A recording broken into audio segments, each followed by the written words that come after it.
ನೋಡೋತಮ್ಮ. 18 ಕುಲ ಜಾತಿ ಅಲ್ಲ, ಒಂದೇ ಜಾತಿಯಾಗಿ ಹೋಗಬೇಕು. ಮುಂದಿನ ದಿನಮಾನಗಳಲ್ಲಿ 2048ರಲ್ಲಿ ಇಲ್ಲಾದಂತ ರೋಗಗಳು ಹೆಚ್ಚಾಗಂತ ಕಾಲಗಳು ಬರ್ತದೆ ನೋಡ್ರಿ. ಒಂದು ಗುಂಡಿಗೆ 9 ಜನ ಹಾಕಂತ ಕಾಲ ಬರುತ್ತೆ ನೋಡ್ರಿ.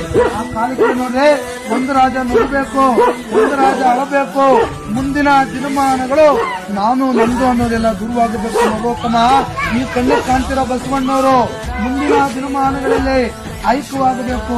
ಕಣ್ಣು ಕಾಣ್ತಿರೋ ಬಸವಣ್ಣವರು ಐಕ್ಯವಾಗಿ ಕುಂಟು ಬಸವನ ಎಡಗಡೆ ಕಟ್ಟಿ ಬಲಗಡೆಗೆ ಹೆಂಡತಿಯನ್ನು ಕಟ್ಟಿ ಉಳುಮೆ ಮಾಡೋ ಕಾಲ ಬರುತ್ತೆ ನೋಡ್ರಮ್ಮ.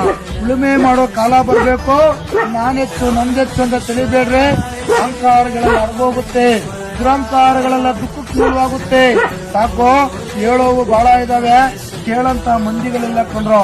ಮನೆಗೂ ಕೆಟ್ಟ ಒಟ್ಟಿಗಿಲ್ಲ ಪಟ್ಟ ಅಂದಂಗಾಗಿದೆ. ಇವಾಗ ಮನೆ ಬಿಟ್ಟು ಈಚೆಗೆ ಬಂದ್ರೆ ಕಾಲು ಮಣ್ಣಾಗುತ್ತೆ. ಕಾಲು ತುಳಿಯ ನೀರಿಗೆ ಊರು ಬಿಟ್ಟು 3 ಮೈಲಿ ಹೋಗ್ಬೇಕಂತ ತಿಳಿದಂತ ಜನಗಳು ಕೊಂಡ್ರು. ಇದು ಕಲಿಗಾಲ, ಇದು ಉಳಿಗಾಲವಲ್ಲ, ಇದು ಕಲಿಗಾಲ. ಸಾಕು, ಈ ಊರಿನ ಮಕ್ಕಳಿಗೆ ಒಳ್ಳೇದಾಗ್ಲಿ, ಮಳೆ ಹೆಚ್ಚಾಗ್ಲಿ, ಬೆಳೆ ಹೆಚ್ಚಾಗ್ಲಿ. ಈ ವರ್ಷ ಬಾಡ್ತಿರ್ಗು ಬಸರಿರ್ಗು ಈ ವರ್ಷ ಬಹಳ ಚಲೋ ಆಗ್ಲಿ ಅಂತ ಆ ಕಡೆ ಕಲ್ಲು ತಾತ ಒಳ್ಳೇದಾಗ್ಲಿ ಅಂತ ಹೇಳೋಗ್ತಿದೆ ಕಣ್ರಪ್ಪ. ಕೊಡಂತವ್ರು ಮನೆ ಬಾಕ್ಲಿಗೆ ಬರಲ್ಲ, ಬೀದಿಯಲ್ಲೇ ನಿಂತ್ಕೊಂಡು ಹೇಳಂತವ್ರು.